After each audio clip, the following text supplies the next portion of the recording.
Okay, folks, we're going to go ahead and get started and honor our time together. On behalf of Imperial County SELPA and our Senior Director, Dr. Deborah Montoya, we want to welcome you all to our fourth session, a review of Chapter 4, the California Practitioner's Guide for Educating English Learners with Disabilities. My name is Lupita Olguin-Rubio. I'm a SELPA coordinator, and I'm joined here today by my phenomenal friends and colleagues, Vanessa and Christina. And just very briefly, I want to share a little bit about my background, and then I'll hand it over to them for them to do the same. It's important for you all to know and understand the very intentional, deliberate makeup of our team. My background is specifically in general education. My area of what I would call focus or expertise is all things English learners, English language development, English learners, and literacy.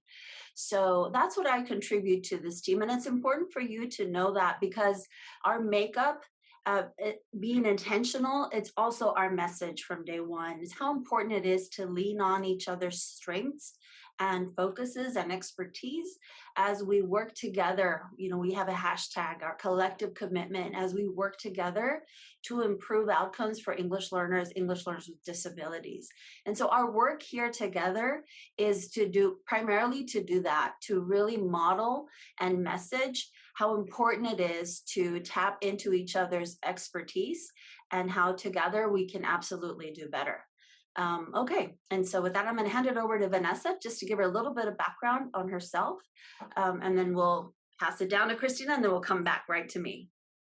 All right, everybody. Hello, good afternoon. My name is Vanessa Lopez, and I'm going to share just briefly a little bit of my background. I spent 18 years of my teaching experience in an elementary school, K-6, working in both an RSP, quote unquote, and SDC, quote unquote, setting. So yes, special education is my jam. All things related to English learners with disabilities. I was also an English language learner coach for my previous district of employment, a resource teacher, an instructional technology coach, and currently here at the SELPA, I am a coordinator and I work with all things adapted physical education, assistive technology, this grant work, but the thing that I'm proudest of is the application of my background, my leaning on the expertise of these fantastic ladies, and the added layer of my lens as the mother of a child with a disability, a young boy on the autism spectrum. So I bring that also to the team. And one of the things that Lupita mentioned that I really want to just shine a light on is the fact that we bring together our collective expertise quite intentionally. And one of the things that we want to message up front is the importance of leaning on each other's areas of expertise. I always like to push back on the notion that we need to break down silos.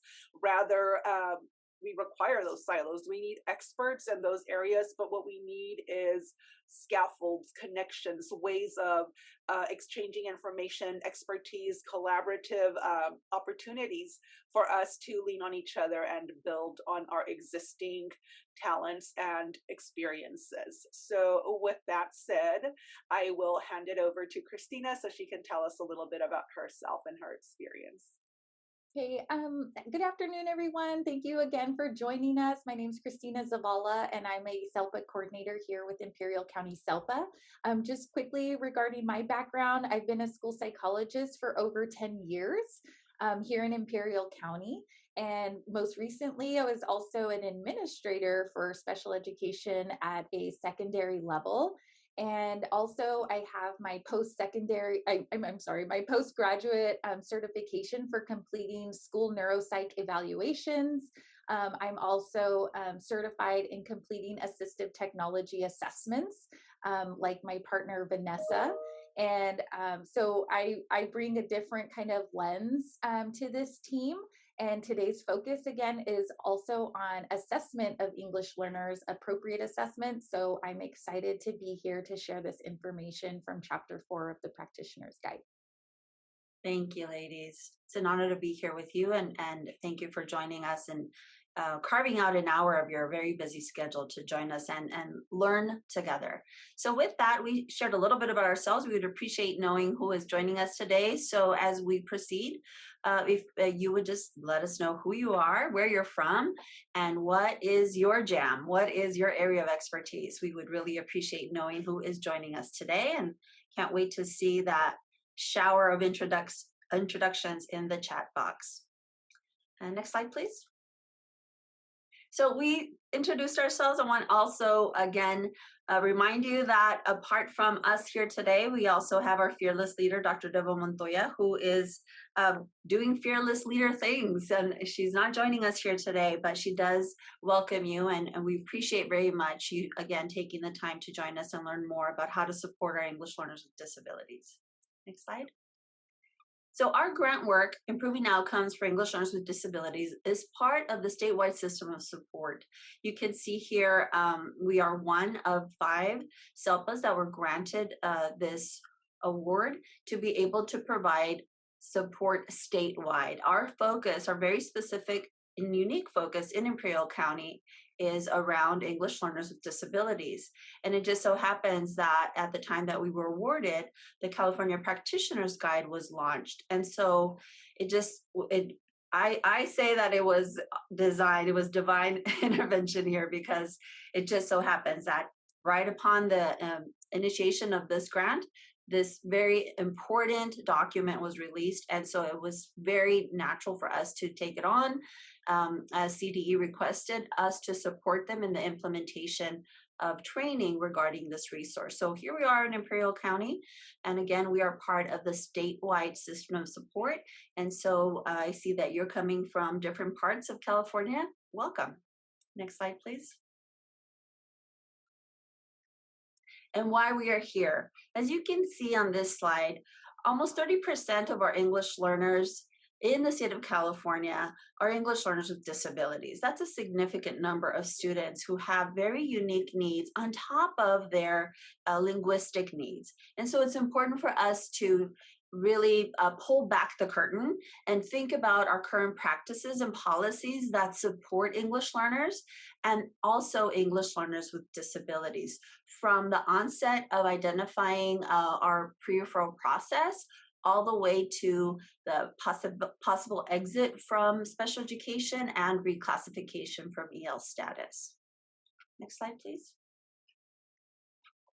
So our grounding resource, as I stated earlier today, is this resource here, the California Practitioner's Guide for Educating English Learners with Disabilities. I want to share something with you today because I do see that we have some general education leaders, and I want to share with you briefly my experience and approach in diving into this resource. Now, my responsibility was to be able to learn it and to really focus in on all things related to English learners in general, because that is, again, my lens and my what I bring to the table to this team.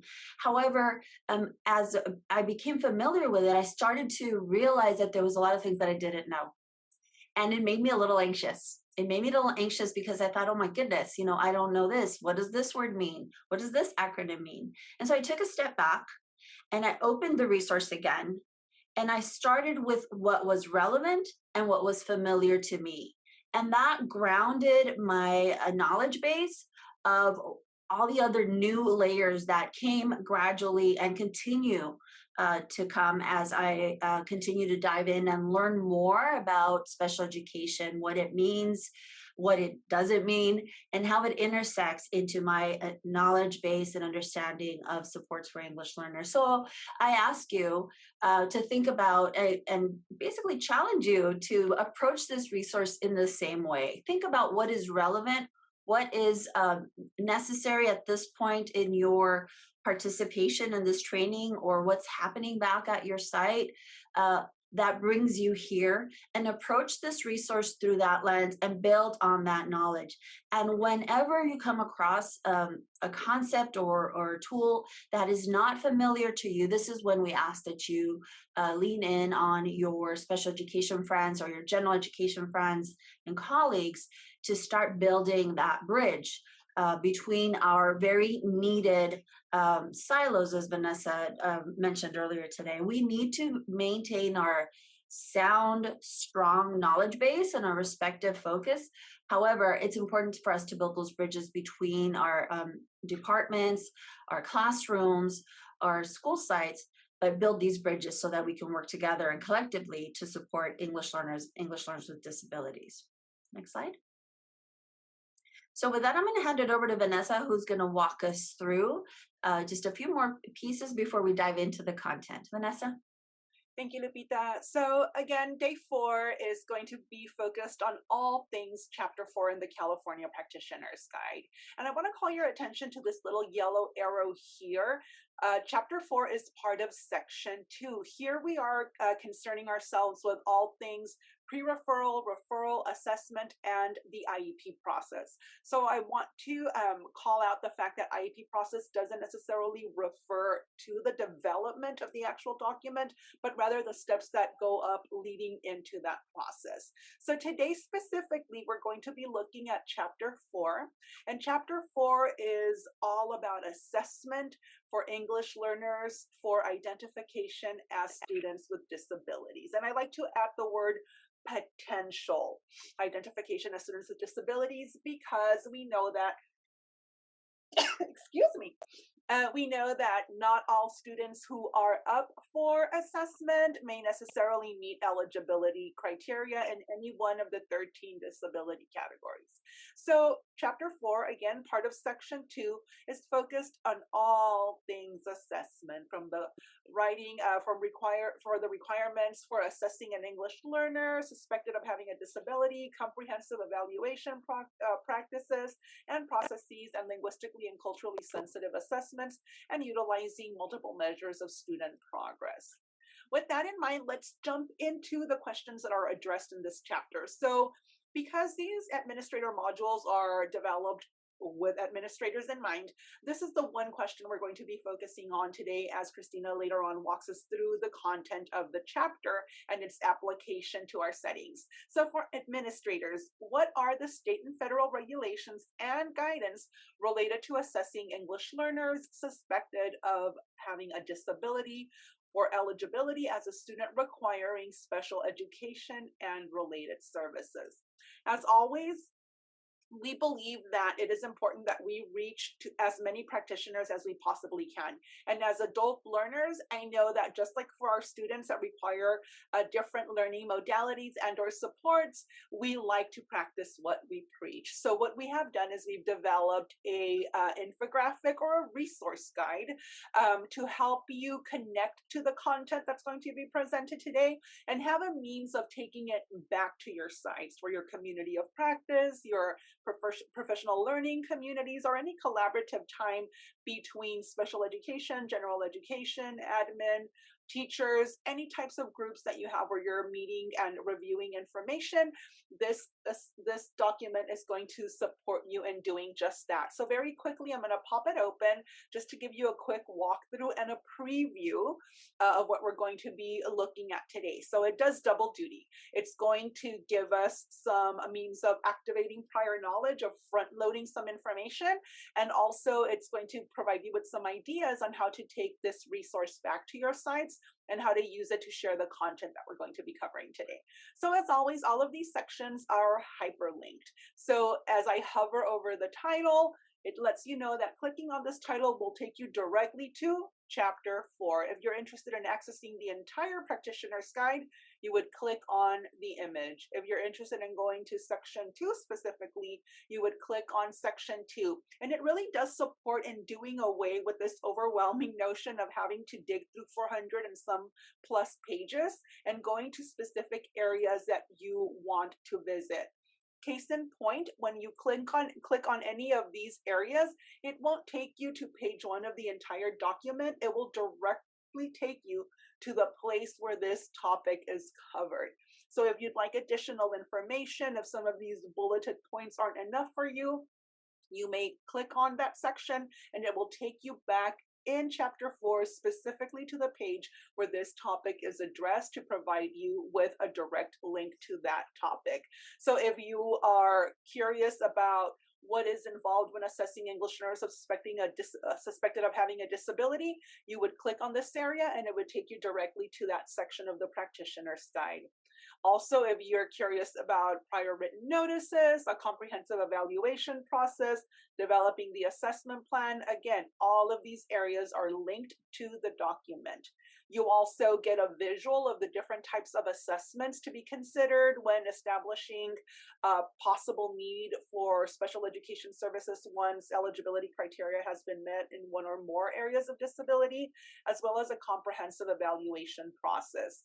Additionally, there are a couple of appendices included in this chapter that are going to be supportive tools to your practice. We have the cumulative file check appendix, the EL extrinsic factors checklist, EL intervention summaries, as well as some parent questionnaires, student questionnaires, and teacher questionnaires. So if you're looking to support your practice in pre-referral, referral, and assessment practices, here this chapter contains a lot of great resources to support you in that route as you're looking to establish these procedures. So again, Appendix 4.6, 4.7, and 4.8 allow you to have other tools for observation and data collection. And as always, a capstone to these infographics are the inclusion of student scenarios, which present a series of best practices of all topics covered in this chapter within the context of a student. So in this case, we're looking at Cruz, who was introduced earlier on, and now we're looking at potential eligibility based on culturally responsive assessments. And that is going to be included there. And you can always use these as a means of reflection and engaging in conversation. And the other piece that's always included in these infographics are the frequently asked questions. So this FAQ section gives you some responses to those most commonly occurring questions related to the assessment of English learners for identification as a student with a possible disability. Again, document readily available for you to download as a PDF in blocks if you want to cover it in sections as you go back to share with your staff. With that, I'm going to return to our slide deck and hand it back over to Christina so she can take us into the content of chapter 4. Christina? Perfect. Thank you. Okay, thanks. Thank you, Vanessa. Thank you, Lupita, for that wonderful introduction. So again, we are covering chapter 4 today from the administrator's lens. The basic components of chapter 4 are covering the legal requirements of the assessment process, how to ensure that a multidisciplinary IEP team is coming together to conduct culturally and linguistically sound evaluations using appropriate tools, and also ensuring that we're gathering anecdotal data, including interviews and observations across various settings to ensure and support the decision for determining eligibility. So you may be wondering, you're an administrator, I'm not an assessor, I'm not the school psychologist, I'm not the speech and language specialist. Why should I know about this chapter? But really, as an administrator and a leader at your site, you sit in IEP meetings. And when you're sitting in so many meetings, are you able to listen to and identify all the components of a comprehensive evaluation, that the assessor and the team is making sound and valid and reliable decisions based on the data gathered in order to determine if the student meets eligibility criteria or not? So really, you should have a foundation and an understanding of what IDEA and regulations state is required when assessing English learners, to avoid over-identification of students that are English learners as having a disability. Because again, to kind of avoid being nebulous here, having struggling or having a lack of English language proficiency is not a disability in it of itself. So our next slide is an excellent video It's a quick video to share on why English learners are often referred to special education perhaps too soon. If you could play this video, thank you, Lupita. Okay, so again, that video, you can go back to it. You have access to it in case we can't get it to play, but it basically discusses the fact that how we want to avoid over-identification of students that are English learners as having a disability. Oftentimes, we may think that a special education referral is the best answer, because maybe you may be thinking, oh, well, that's a smaller setting, or that's a special education teacher. All special education teachers know how to work with students that are also learning English, but often that may not be the case. You know, we want our students to have access to appropriate services and other staff that may be specialized in those practices. On this slide, this is our CalPADS California data across California of students who are identified as English learners and the top categories in which they qualify for services under. So as you can see, 47.5% of our duly identified students are being found eligible under special education as having a specific learning disability. And again, one of those concerns is, are we over-identifying English learners as having a learning disability? So as an administrator, you may want to look at your own data at your site and determine, are we supporting am I supporting my assessment team? Am I supporting our multidisciplinary teams to avoid over-identification of English learners as having a disability?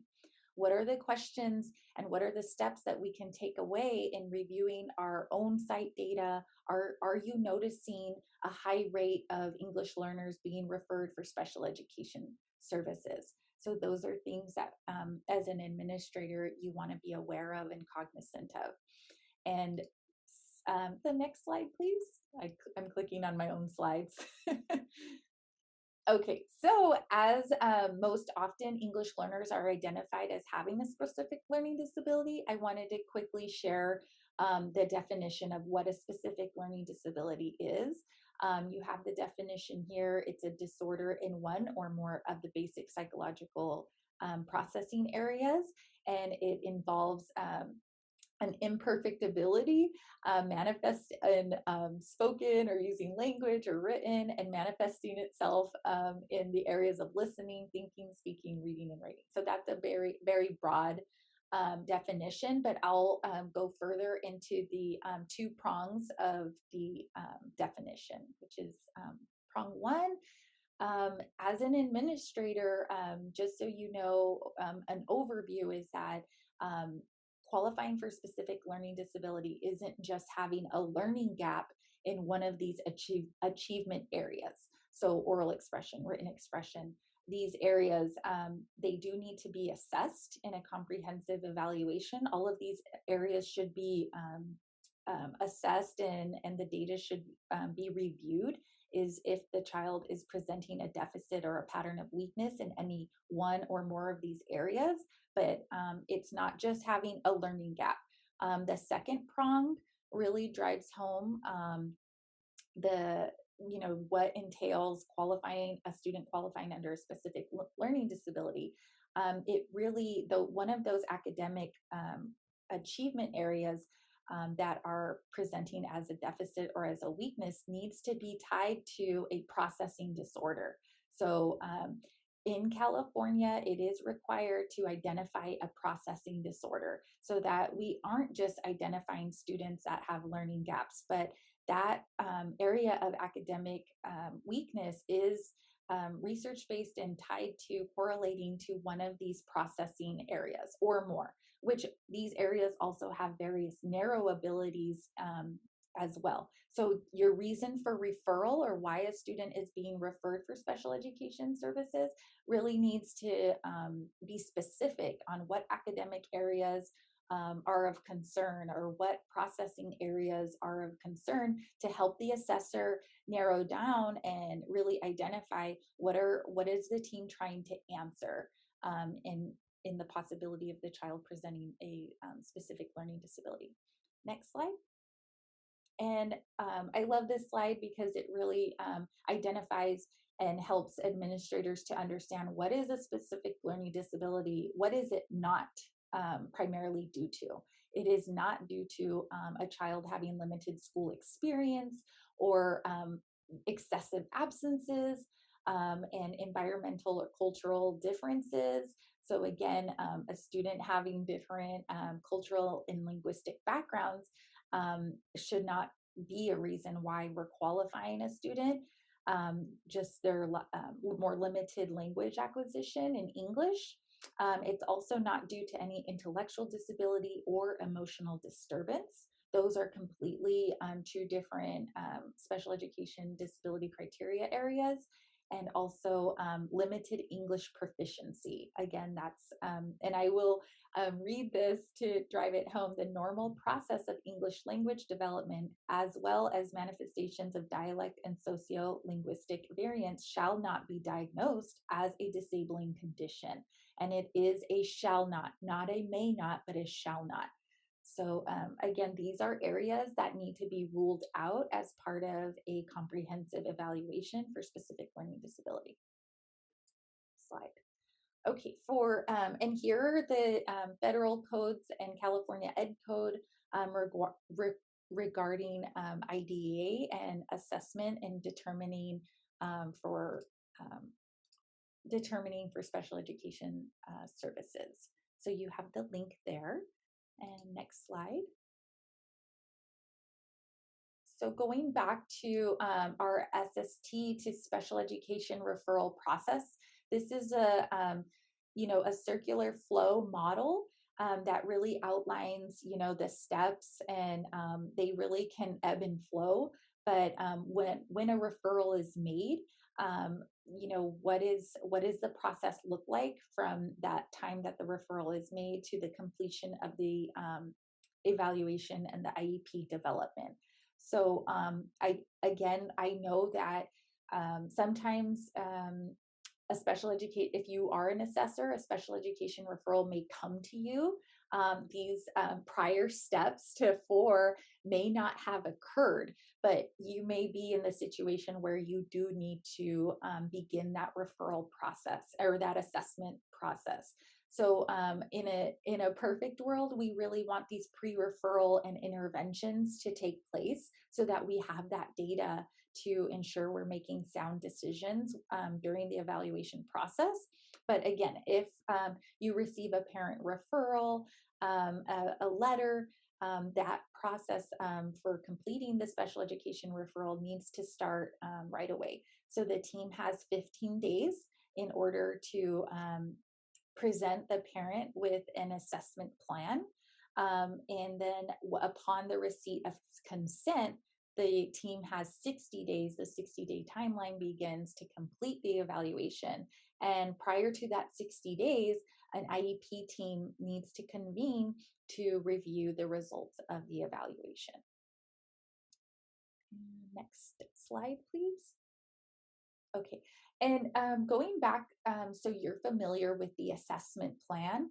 As an administrator, just understand that the assessment plan that is provided to parent needs to be in their primary language. This is an excellent time for, even if you work with a school psychologist or speech and language specialist, to meet with the parent to explain the types of assessments that are going to be conducted. What are the areas of concern? If this is a parent referral, what are those specific concerns that they have that need to be included in the assessment plan? And also know that parents can deny if an SST team, say, makes the recommendation for the child to be assessed for special education. The parent also has the right to not consent to the evaluation. And furthermore, if it were to come to be that the child qualifies for services, that the parent also has the right to decline services. So it's important as an administrator for you to understand that if a parent does decline an evaluation or um, doesn't consent to services in the end, what interventions or what intervention plan or resources will be afforded to the student um, in case that situation were to arise. Okay. Let's see. Okay. And then regarding IDEA, they outline assessments in relation to English learners and what is required. Assessments are administered in the child's native language or other mode of communication to what are we looking for ultimately? We're looking for accurate information on what the child knows and what they can do academically. And so that is part of our comprehensive report in our evaluation, is that we're measuring accurate and we're trying to get accurate information, and we're not just assessing maybe deficits falsely in the child's second language. And we're not completely comparing them only to, we also have to be mindful of the their peers that may also be English learners. But as we know, English learners are a student group that is extremely diverse. Although you may have students that you identify as English learners, they come to us with just a plethora of different backgrounds. When they started receiving instruction in English, students that started receiving instruction in English and the primary language in the home is Spanish is going to look very different if they started receiving instruction at kindergarten rather than a fourth grader that maybe is new to the country and is just beginning to receive instruction in English. So again, that we're mindful with our assessments and obtaining accurate information. Next slide. Okay. Let's see. Okay, so based on the requirements outlined in IDEA regarding assessments, these next few slides are going to discuss like what are our best assessment options when assessing students that are English learners. We're going to follow a hierarchy of the best practices in determining if an English learner qualifies for special education services. So your first best option, oops, I I probably spoke too much on that slide, but it's okay. So our first best option is to assess in English and also in their primary language. And if they're presenting average to above average skills in English, really they're not going to show signs of a disability, right? That's great information, and we want to compare it to assessments in their primary language. And then if they're showing weaknesses, again, in their primary language, or if they're showing weaknesses in English, then we want to look into those areas of deficit and further hone in on those areas and increase our assessments in those specific areas of concern. Also, we want to engage in structured interviews with staff and parents, complete observations across various settings, and then collect data from curriculum-based measurements or comparisons to peers that have similar culture and linguistic backgrounds. Next slide. And if an interpreter is required for bilingual assessments, as an administrator, you're going to, you may think like, I may not have a role in that, but really support your assessors in helping provide an interpreter or meeting together to determine what are the best steps and practices when an assessor is working with an interpreter. And the best practices are preparing and working together. Ensure that the assessor is meeting with the interpreter to cover what are the assessments that are going and tools that are being used, and what are these tools measuring what should that interpreter look for when conducting these assessments, and also prepare ahead of time. The 60-day timeline goes very quickly. So if there are multiple measures that need to be conducted, you have an interpreter to use. It's imperative that the team prepares ahead of time and also debriefs on those observations that are collected during the assessment. Next slide. Okay, I'm going to start going a little bit faster because I just looked at the time.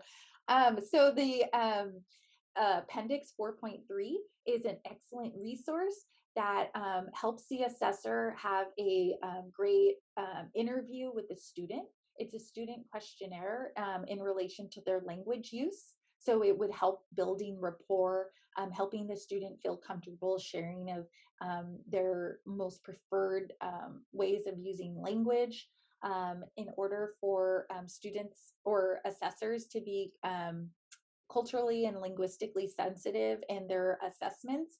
Again, these are the components that are part of the comprehensive evaluation. Slide. So, question. A frequently asked question, part of chapter 4, is please feel free to engage and participate in the chat box. The question is, may the parent waive the requirement for a student to be assessed for special education in his or her primary language? Please share your answers in the chat box. Can a parent come to the assessor or the team and say, no, you don't need to assess my child in their primary language. They don't use it. They mostly speak English. Can the parent waive that right?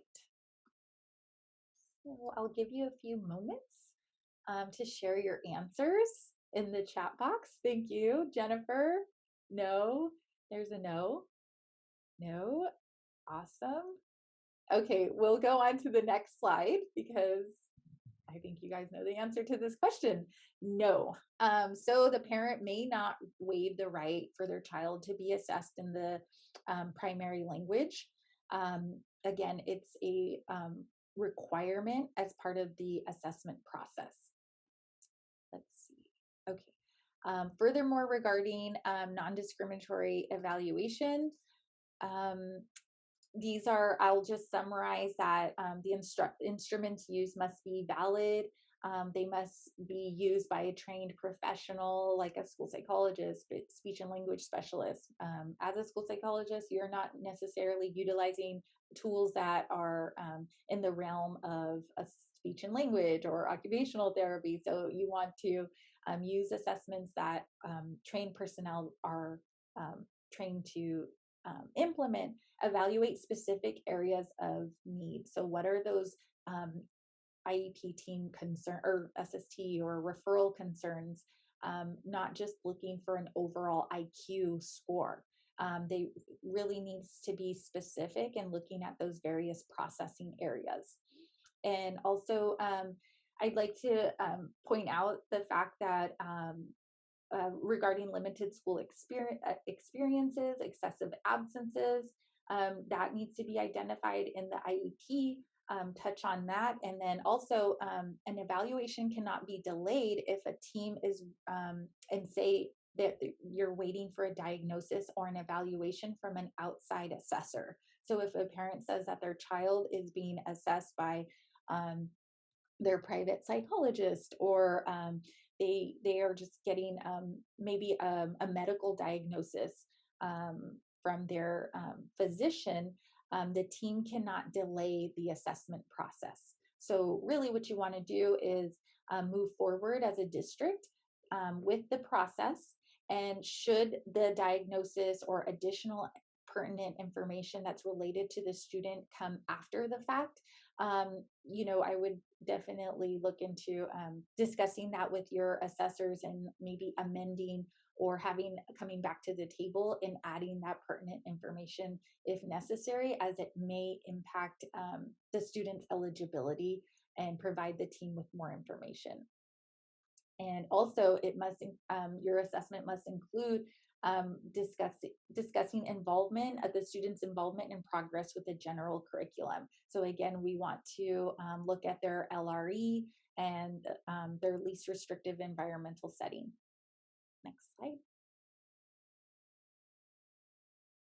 Okay, so Appendix 4.1 is this amazing list, part of the practitioner's guide that lists potential language assessment tools.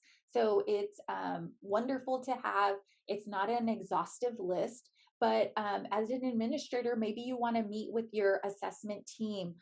Maybe you want to do an inventory of tools that your site has, and if they're appropriate in completing bilingual assessments. So each tool has the age and grade ranges and the description of what it measures. So really you want to support your staff in ensuring that they have the necessary tools to complete these comprehensive evaluations. Next. Okay, and again, we want to, and we will sound like broken records, but this really is a multidisciplinary team approach when referring a student that may be identified with a disability that is an English learner. As being the lead of a site, you have the ability and leadership skills to bring all those disciplinary staff members together in order to review this data. You want to have your English language coordinator, your instructional coach, your special education teacher, those that are your who is the ELD teacher or teacher that provides that ELD designated instruction. Can everybody come together, including the parent, to really analyze the data? Next slide. Okay, and again, a comprehensive evaluation will ensure that observational and anecdotal data is gathered, and you want to ensure that that's part of the evaluation process. So these are two additional resources in the practitioner's guide that helps your assessors gather more information. So there's an English learner parent questionnaire where the parent who knows the child best, the parent or the guardian, they can discuss any deficits or gaps that they observed in the child's primary language. And also the English learner teacher questionnaire is a great resource as well. And again, we're just trying to gather as much data as possible from various staff and parents and other practitioners, and making the best decisions for the student. Next slide. And again, these again are amazing tools, and I think as a school psychologist I would have loved these 10 years ago. So I think please share them with your staff members. You can edit them, you can brand them, and really help encourage your staff to utilize them, because as it really jogs your memory or jogs what you need to include in the report. The student needs to be observed across multiple settings. So this one observation checklist supports the observation of the student when they're receiving English and instruction in English, and also maybe when they're participating during designated ELD time. And then this additional Appendix 4.8 is a parent report regarding the IEP development. So again, I don't want to get confused or I just like to remind you that although that the student is being referred for special education, they may not qualify. So the questions that are asked of the parent here: what are your hopes and dreams for your child? What are your child's strengths? An IEP is still required for all meetings, even if the child doesn't qualify, and present levels will need to be gathered for that initial IEP meeting. So this helps with the meaningful parent involvement that they have the right to. So it's an excellent tool for you to build rapport and really gain some insight from the parent and how they, what they see from the parent perspective. Next slide.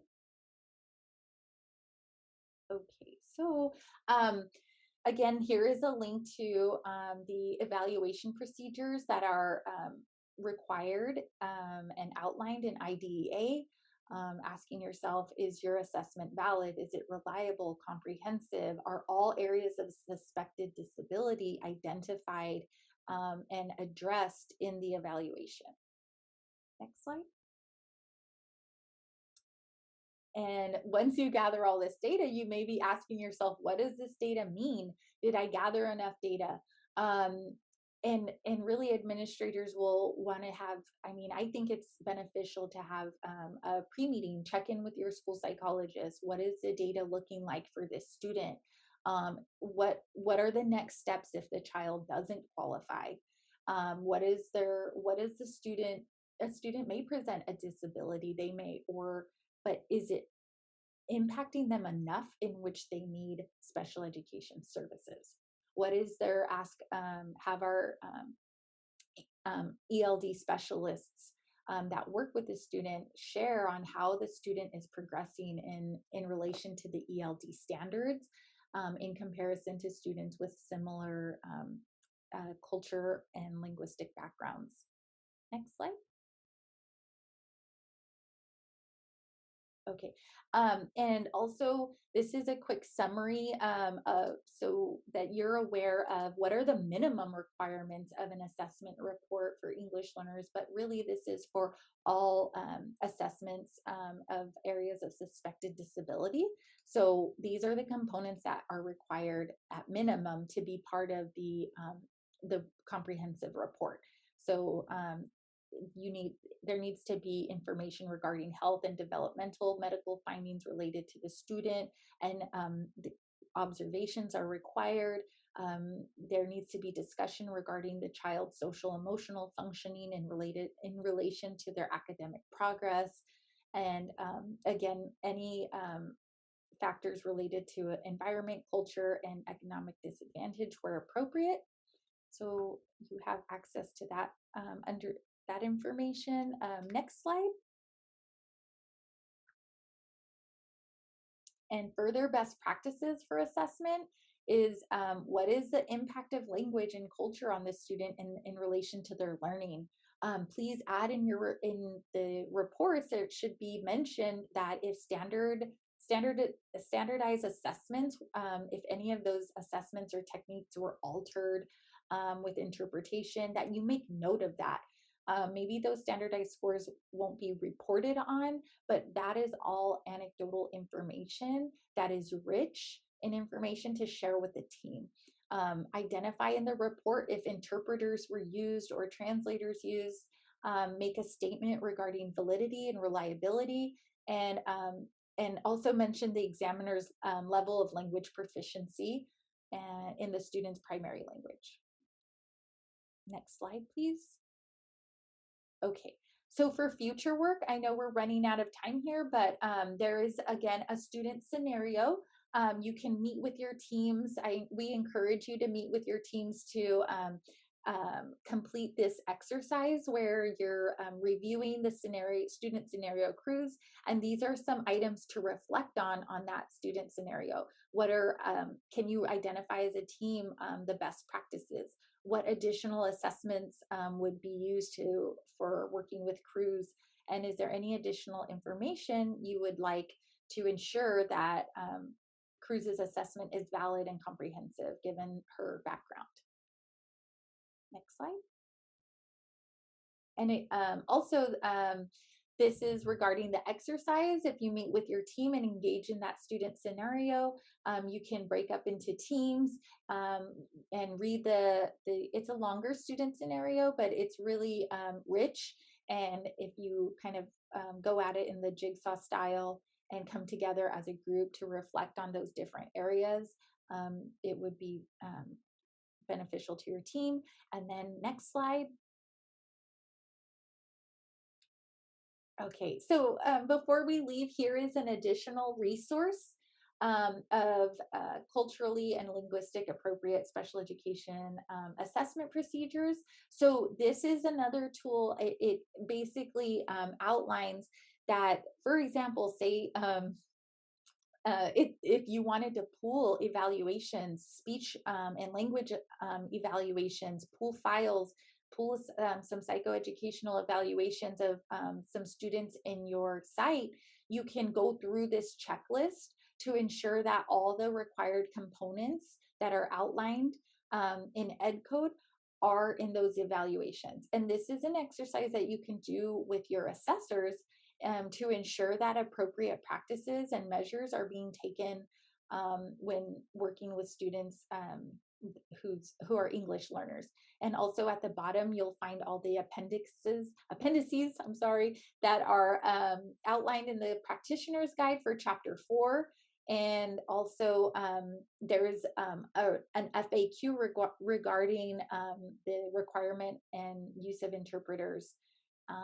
Let's see. This is just a great resource as well to just help ensure that that specific practices that are required via IDEA are being used at your sites. And let's see. And also here is a video of Dr. Sam Ortiz that has a wealth of knowledge in the area of assessing English learners and providing appropriate culture and linguistic evaluations. It is part of our website. You can download the video here. It's lengthy, but it's amazing. I'm a fan of Dr. Ortiz, so when I see him, I'm like, oh, I kind of try to keep up with a lot of his trainings. So you can share that with your team as well. So our next slide is really, we've come to the end. We have 5 minutes left. If you'd like to share any new learnings, any wonderings, myself and Lupita and Vanessa, we are here to stay and answer any questions. You can put them in the chat box, or once we turn off the recording, if you're shy, we will stick around and share any, try to answer any questions that you may have. So thank you so much for being with us today.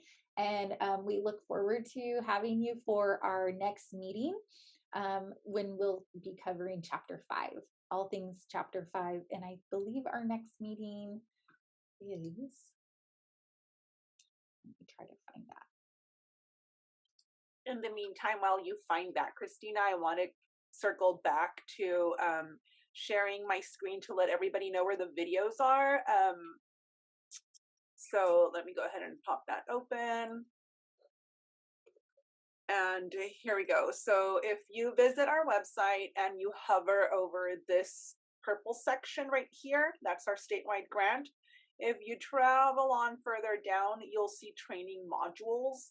I'm going to prompt you to click there, training modules, and here you can have access to a variety of other videos that you can look through at your leisure, but I'm going to scroll all the way down.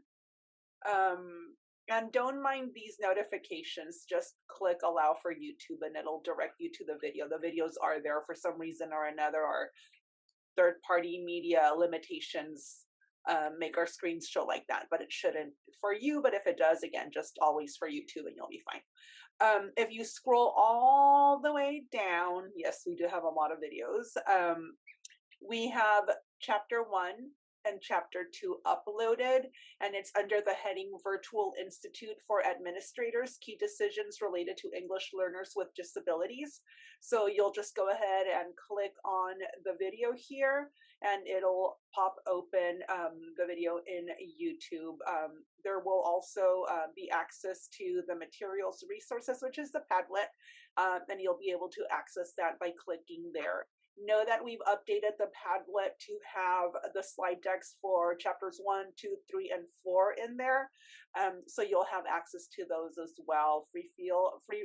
feel free to use all of the resources that we've shared with you today and to disseminate as you might see necessary with peers. And also a suggestion is a lot of these resources, you could have these translated to the language that is spoken in the home if the language isn't English, which in some cases, most cases, I would venture to say for students who are English learners, that might be the case. So you might want to check locally within your districts, within your LEAs or COEs for individuals who speak a language other than English that is what is being spoken at the child's home, to be able to connect and collect information appropriately utilizing those protocols. I wanted to take just the last minute of our time together to address a couple of questions in the chat regarding primary language and assessment. And I just want to clarify that the reason why we want to make sure that we are assessing in the student's primary language and or the language that the student is communicated in the most, if the student is nonverbal, and ladies, please chime in with your special education lens here. It's important for us to rule out that second language is the reason why barriers are being presented. We want to be able to rule that out, and so that's why it's important for us to take that into consideration. Vanessa, Christina, how might you chime in through your lens and perspective? So if you don't mind, Christina, I'll just go in No. really quickly with the academic testing. So having been a special education teacher, the assessments that I was responsible for were the academic set of assessments. In my case, I started back in the day when it was the Woodcock Johnson, and then I got to work through all the way through the WJ4. And that's the same as bateria. And so what I would do with that is it would give me a basis of comparison, right? To see where it is that the student is academically in the primary language or in English. And it might be that, like it confirms that they're right at par. So then that gives me some information. It might be that the English is higher than the Spanish. That gives me a different set of information. It might be that the Spanish is better than the English. That might give me additional information. So again, it's a way of having a more complete understanding. And yes, the question came up, even if the student has not been instructed in Spanish, absolutely, because the components in the academic assessment are not necessarily based in literacy. So in the literacy that is being taught in the primary language. So for example, when you're engaging in some of the tasks that are more about receptive language, how the student processes the language, you're able to gather some very relevant information in that manner, right? Especially when we're considering students who may not have a communication mode that we are comfortable or consistent in learning. So a lot of the students that utilize PECs, that utilize an iPad to communicate, a Dynavox, they do have a means of communication. It just might not look or sound like what you and I are used to. So, for example, case in point, when you are delivering instruction in a situation where we're working with students that have more mod to severe disabilities or more extensive support needs, or moving away from that mod severe designation. So when we're talking about students who have more significant needs, more extensive support needs, the student is able to communicate utilizing picture cards, but when the pictures are given a word, it might be given the word in Spanish because that is what the student hears most at home, and that was what the primary language was at home. When we're considering students who have qualified for services under autism and have some language needs that are more extensive than students who typically participate in our LEA-based programs, RSPSDC, whatever the designation is, a lot of our students with autism already have some issues with communication. So when the language at home is X, Y, or Z, Spanish in our case, because that's the language that we have the most as our language other than English, what ends up happening is that the student may not have had formal instruction in Spanish, However, their means of communication in a home context, in a functional context, is going to be in that primary language. So it's important for us to be aware of all of that. Christina, I don't know if you want to add something more to that. I don't want to get into the weeds about it, but it's also you make excellent points in relation to as well is that the child's what is the child's basic interpersonal their BICS basic interpersonal language skills in comparison to academics. So again, they may not be at the same level. And it's important to weed out and tease out and be able to ensure that you're presenting a comprehensive evaluation and kind of leaving no stone unturned, is that it's all relevant information. The student is receiving some type of, if they're receiving a different language or they communicate in a different language in the home setting, it does impact their learning profile. So it's important that we're looking at all of those various areas.